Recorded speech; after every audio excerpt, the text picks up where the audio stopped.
ایک سفر میں حضور علیہ الصلوۃ والسلام اور اصحاب گامزن تھے کہ راستے میں قیام کیا تو ایک قبیلے کی صلح کروانے کے لیے حضور علیہ السلام تشریف لے گئے.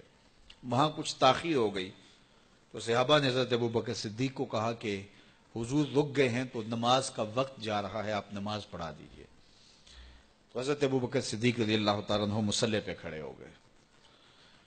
اب نماز شروع ہوگی، ادھر سے حضور بھی فارغ ہو گئے تو آقا کریم تشریف لائے.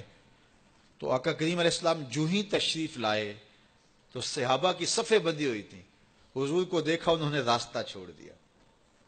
پیچھے سے لے کر کے مصلی تک صحابہ نے حالت نماز کے اندر حضور کے لیے راہ کشادہ کر دی.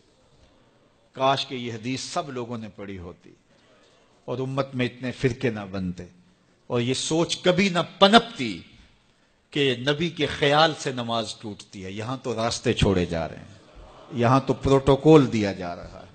اللہ اکبر. اور یہ حدیث کہیں چھپی نہیں ہے، بخاری کے اندر چھپی ہوئی ہے. اللہ اکبر. آقا کریم علیہ السلام تشریف لائے تو صحابہ نے راستہ چھوڑنا شروع کر دیا. نماز بھی چل رہی ہے اور حضور کا راستہ بھی چھوڑ رہے ہیں. بالکل حضرت ابوبکر صدیق کے پیچھے آ کے حضور کھڑے ہو گئے. ابو بکر لا یلتفت یمینا ولا یسارا، جب آپ نماز پڑھتے تھے تو نہ دائیں دیکھتے نہ بائیں دیکھتے، پوری توجہ انہماک ہوتا. وہ اپنی کیفیات کے جہان میں ڈوبے تھے اور حضور آ کے پیچھے کھڑے ہو گئے. صحابہ نے اپنے ہاتھوں کی پشت پہ ہاتھ مارنے شروع کر دیے. مکعن و تس دیا قرآن نے. تالی لگانا، سیٹی مارنا یہ شیطانی اعمال ہیں، لیکن ہاتھ کی پشت پہ ہاتھ مار کے متنبع کرنا یہ مختلف مواقع کے اوپر یہ جائز ہے. تو اب جب حضور آ کے پیچھے کھڑے ہو گئے اور صحابہ سمجھے کہ حضرت ابوبکر صدیق ایک استغراق کے عالم میں ہیں، ایک کیفیت کے جہاں میں ڈوبے ہیں، تو انہوں نے اپنے ہاتھوں کی پشتوں پہ ہاتھ مارنے شروع کر دیے. تو حضرت صدیق اکبر سمجھ گئے کوئی غیر معمولی واقعہ ہو گیا. دیکھا پیچھے حضور کھڑے تھے. اللہ اکبر. تو حضرت صدیق اکبر مصلی سے سرک کے پیچھے آنے لگے تو آقا کریم نے اشارہ کیا رکو، نماز پڑھاؤ. سیدنا صدیق اکبر اس کے باوجود پیچھے آ گئے. کبھی ہوتا ہے حکم اور کبھی ادب آگے ہوتا ہے. اللہ اکبر. حضرت سیدنا علی المرتضی رضی اللہ تعالی عنہ کو کہا نا حضور نے صلح حدیبیہ کے موقع پہ صلح نامہ لکھوایا جا چکا تو لکھا یہ محمد رسول اللہ اور قریش کی جانب سے ہے.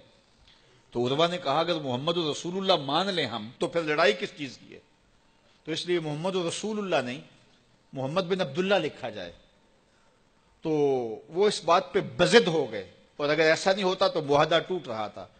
تو حضور نے حضرت علی المرتضی سے کہا کہ چلو رسول اللہ کا لفظ مٹا دو. عرض کی میں تو نہیں مٹاؤں گا، میں تو نہیں مٹاؤں گا، یہ نام میں تو نہیں مٹا سکتا. پھر حضور نے خود مٹایا. اب یہاں حضور نے کہا ابو بکر رکو، لیکن حضرت ابو بکر نہیں رکے، پیچھے آ گئے. اور پھر حضور خیر مصلی پہ گئے، نماز ہوئی، سلام پھرا تو حضرت ابوبکر صدیق رضی اللہ تعالیٰ عنہ کو حضور نے کہا ابو بکر جب میں نے کہا تھا تم رکے رہو تو تم کیوں پیچھے آئے؟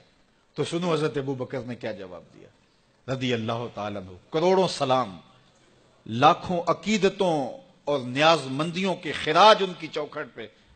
عرض کرنے لگے ما کان لابن ابی قحافہ ان یؤم رسول اللہ صلی اللہ علیہ وسلم.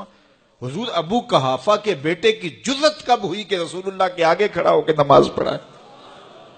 یہ ابو قحافہ کے بیٹے کی ہمت کب ہوئی کہ رسول اللہ کے سامنے کھڑا ہو کے نماز پڑھائے؟ تو ادب پہلا کرینہ ہے محبت کے کرینوں میں. حضرت ابو بکر صدیق رضی اللہ تعالی عنہ نے اگر حضور علیہ الصلوۃ والسلام کی اطاعت اور حضور کی محبت، ادب، فرما برداری اور جانثاری کے انوکھے باب رقم کیے ہیں، لیکن حضور نے بھی ان کو جو اعزازات دیے. ایک خاتون آئی مسئلہ پوچھنے، آقا کریم نے فرمایا پھر آ جانا. اس نے کہا پھر آؤں اور آپ نہ ملیں؟ تو کہا میں نہ ملوں ابو بکر تو ملیں گے نا. اللہ اکبر. تو اپنے بعد اشارہ دے دیا ان کی طرف کہ میرے بعد میرا نائب ابو بکر ہے. اللہ اکبر. عزتوں کی مسند اور عزتوں کی معراج اور عزتوں کے مقام پہ سیدنا صدیق اکبر رضی اللہ تعالی عنہ کو بٹھایا.